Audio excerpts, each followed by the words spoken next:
Hello, my name is Zach Neal with Potomac Custom Remodeling. I am here today to conduct a repairability assessment, and I've wrote some information here on the roof to explain. So as you can see, I've got claim number P as in Paul, 00212-66262. It is currently November 14th, so 11/14. It is 9:10 a.m. and it is currently a beautiful 46 degrees. And again, that is claim number P as in Paul, 00212-66262. Here's today's date, the time we are conducting this, and the current temperature outside. Going to maneuver myself over here now. So, as you can see, I have marked out my work area. This right here is the shingle we will be removing. In order to remove said shingle, we have to manipulate the 3 shingles above in order to remove the nails and in order to successfully, properly, and accurately replace this shingle. Over to the right, you will see I marked out a control area. It is on the same roof plane to show if no work gets done to the roof that the conditions will remain the same. So this will be a good comparison area as they are directly next to each other. So what I will do now is I will set the camera up in a good spot to be able to catch both the work area and the control area. Hopefully the angle is good.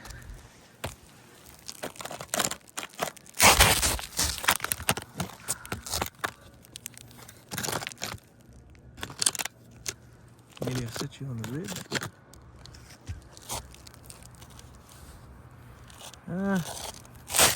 Not really a great place to put this, unfortunately. Yeah, I was gonna say, Joe, if you don't mind holding it right there, maybe even getting the... Yeah, there we go.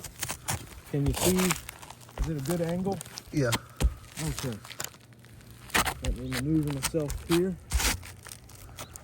Use our trusty pitch hopper. What I'm currently doing now is I'm gonna put some gloves on. That way I'm keeping the hands clean.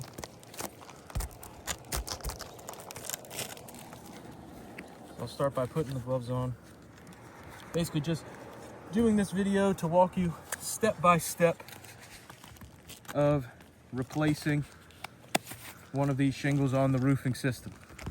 I'll be using a trusty roof snake, and I'm going to start by unsealing the shingles. Comes unsealed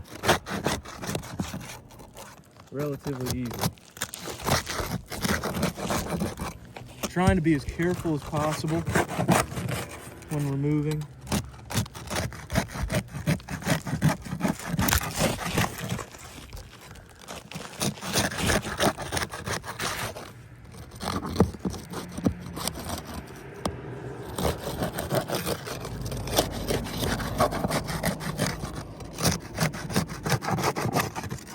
Okay, as you can see, I'll go through each in one. Each shingle has been successfully unsealed. Okay, they came unsealed very easily, and as you can see in the video, the granules are flying down, which is not a good sign for repairability. However, we will continue, and I will now begin removal of the nails. There will be 2 rows of nails, 2 rows of 4. One row will be under this row of shingles, the other row will be under this top row, which is why we have to manipulate 2 rows above. So I'll now begin by lifting very slightly so I can see the nail.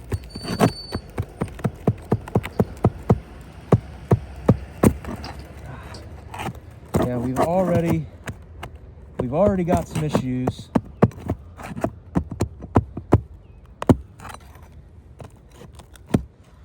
Again, I'm trying to be as careful as possible, but I'll show this in the video. I'm already seeing some bad signs. Some tearing, some material transfer. Once material transfer occurs, these shingles are no longer able to bond back, so meaning they won't seal, which obviously is a problem for wind capabilities as well as water shedding capabilities. And again, we run into an issue called a nail pull through. Essentially, when removing, the nail just pulls right through the shingle, causing it to be more difficult to remove the nail.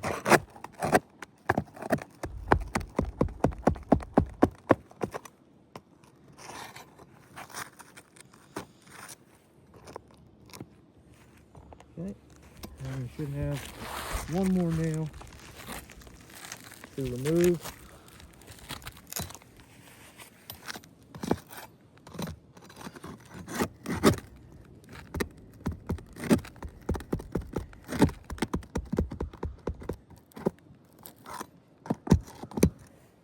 Again, we have a decent amount of tearing on all of the tabs here. It's very unfortunate. We're now into the second row of nails. You can probably see on video, hopefully it's good enough, but every time I try and lift up the nail, it's starting to tear through the shingle. You can see it right there. And now when I've fully done that, it is now busted a huge hole larger than the size of a new nail, which means re-nailing is going to be a huge problem. Yeah, we're running into the same issue right here. Excessive tearing. I mean, that is now about the size of 3 nail heads, which is a huge problem.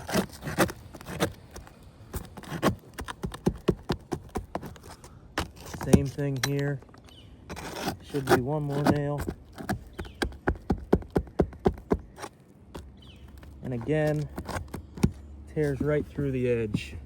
Not a good sign, but I should be able to remove the shingle. We're gonna go ahead and take a look at the back. Okay, let me go ahead and just pop a seat right here on the pit chopper. So, as you can see, the back of this shingle, there is a cellophane strip, and the cellophane reads, "Do not remove YO2," which would lead me to believe that this is an Owens Corning Classic 3-tab shingle. This is a 20-year 3-tab. It is no longer manufactured. The new variant of an Owens Corning 3-tab is the Owens Corning Supreme. These two shingles are actually not compatible. There are do not mix letters from Owens Corning, the manufacturer, saying that these shingles are not meant to be mixed on the same roof system. We will be more than happy to send those documents over to you, and we'll be more than happy to get this identified if you need. However, I think this repair assessment will show that a repair of this magnitude is just not feasible given the damages. Joe, if you wouldn't mind, since you've got your boots on, I'll take this because I want to show some things here. Okay, so this is, of course, the shingle we just removed. I want to show a couple things. So this tear here is from the removal of the nail, showing the brittleness of these shingles. Also, kind of hard to see with the shading, but if you can see these dark pieces, this is a lot darker and more fiberglass-like than, say, this part of the sealant strip. Basically, what has happened here is what we call material transfer. And I'm sure if we looked underneath one of these shingles above, you could feel some missing pieces of the fiberglass matting. What that is now going to cause for the shingles above, these shingles here, right above this work area, these shingles will no longer be able to properly seal. Even with hand sealant, it will not work. So again, there's two things right now. Major tearing. This is happening to the other shingles as well, this type of tear, as well as the material transfer. One other thing I wanted to look at, I forget which one it was. Ah, yes. As you can see, that nail hole right there. Hold on, I'm going to try and maneuver in such a way that I can get a better shot of it on the camera here.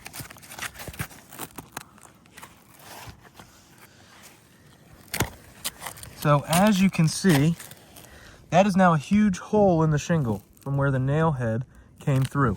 You can also see more signs of mat transfer, material transfer, on that shingle there, which would lead me to believe that if I lifted the shingle up slightly more and showed you underneath, yep, there it is. You can see fiberglass threading being exposed because of that material transfer. So again, not a good sign for repairability. I'm now going to hand you back to Joe to get me in a good spot for the angle. Now, as you can see, this is a new 3-tab shingle. It's the closest color we could get. We are now going to be using this to go back in its place. However, like I said, since as a contractor we have to work within the accordance with local building codes, we actually have to adhere to manufacturer's installation guidelines, as well as we must use compatible materials. And we've already discussed that this shingle does not have a compatible alternative. But for the sake of showing you the repairability of the roof, we will continue with the repair. However, I want it to be known that there is no compatible alternative. There is no compatible alternative to the current shingle on the roof. But for the sake of not leaving this place exposed, I will now go ahead and get the new shingle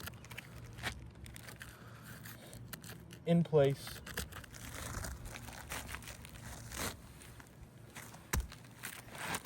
Give me 1 second here. There we go.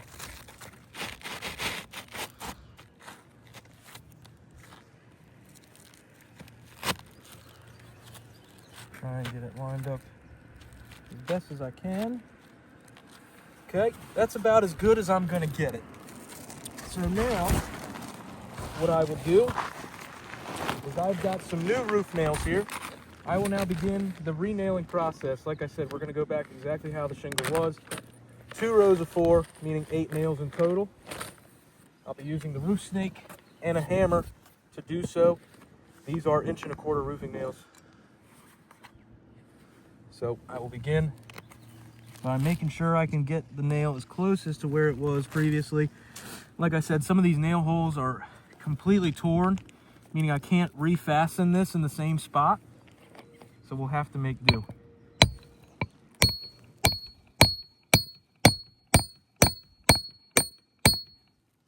Okay. Go ahead, strike it flush. There we go. Nail number 1. 7 to go. Try and line up exactly where it should be. Get it somewhat started.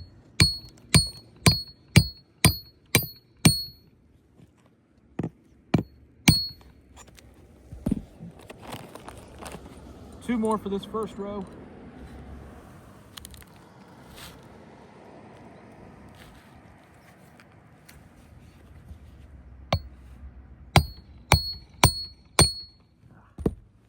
Got out of the roof snake, unfortunately. That's okay.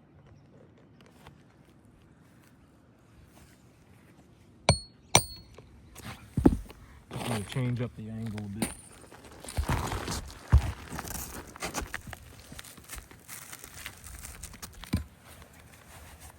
Sometimes a roof snake doesn't hold on to the nail as nice as you'd like it to. That's okay. We gotta figure it out. Come on now. There we go.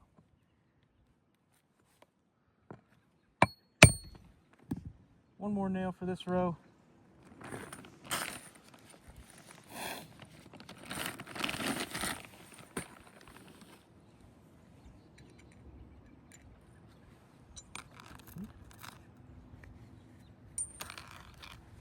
Does not want to go in the roof snake. There we go.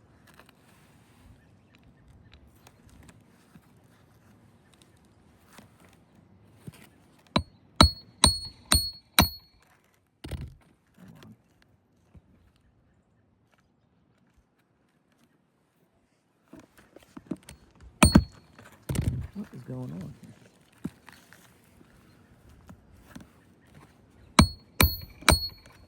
Come on.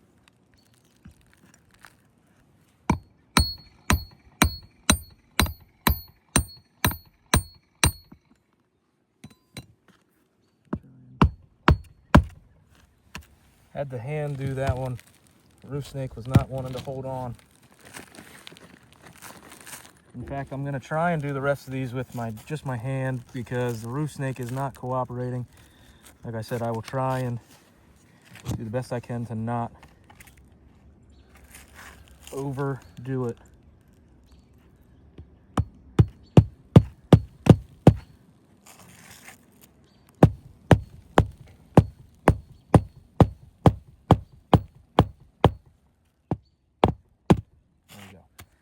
As you can see, I'm trying to make sure that I'm not lifting the shingle past a 45 degree.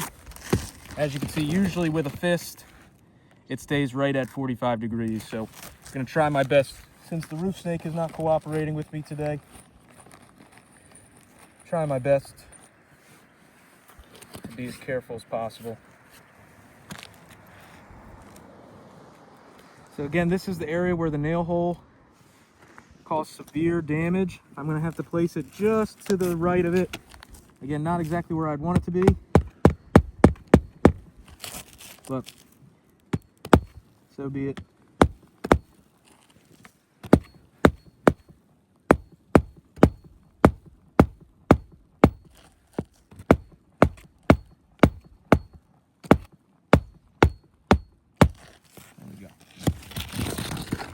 A little bit more time consuming without the roof snake, but again, I'll try the roof snake one more time just to see if maybe the results are slightly different, but sometimes it just doesn't want to cooperate, unfortunately. Again, this nail hole is a little bit worse for wear, so I'm gonna have to nail this just next to it.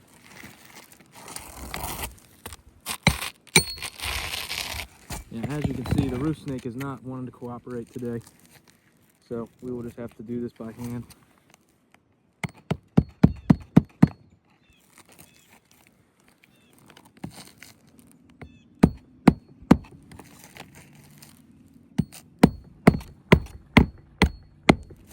There we go. And one more nail.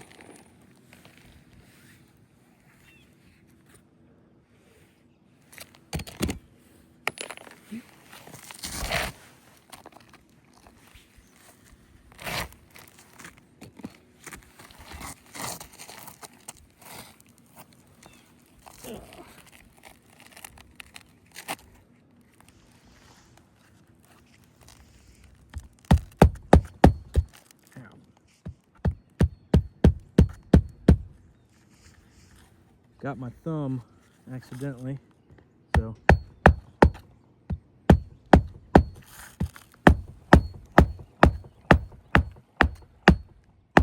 okay, all done. And other than getting my thumb once, we're okay. All right, Joe, I'm gonna go ahead and snag that video from you. All right, so we now have a close-up here. As you can see, here's the new shingle. Couple concerns. So, as you can see, at the top of these shingles, directly above, there is now creasing. You can see it when I lift it. You see that crease line starting to develop at the top of the shingle there. It is not good. Same thing on the shingle directly next to it. Right, creasing starting to develop. Same thing on this shingle next to it. Starting to develop. And then same thing over here. That crease is starting to develop. You can see it pretty plain as day. Creasing is starting to develop on this upper part here as well. Not as prominent as the one just below it, but it definitely is there. You can see it. Also, my beautiful pink chalk lines were very dark pink before I started, and they are absolutely faded at the end now. And as you can see, you go ahead and move the roof snake, on the pitch hopper in there, that is all granules. All granules just loaded up in there, meaning the amount of granular loss that partake here was enough to cover probably a whole shingle. When we go ahead and look at the control area, no creasing is present, no tears, the shingles are still sealed. There's no overall problems with the shingles over there that are comparable to the problems on this repair work area. As you can see, here's the difference. Creasing, material transfer, tears, creasing, granular loss.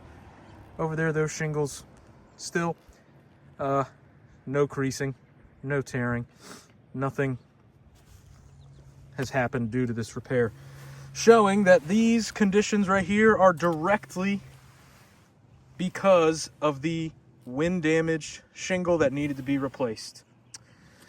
So unfortunately, if I can find my chalk, unfortunately, I am going to do this. Sorry for the bad angle. So for this repair assessment, I'm unfortunately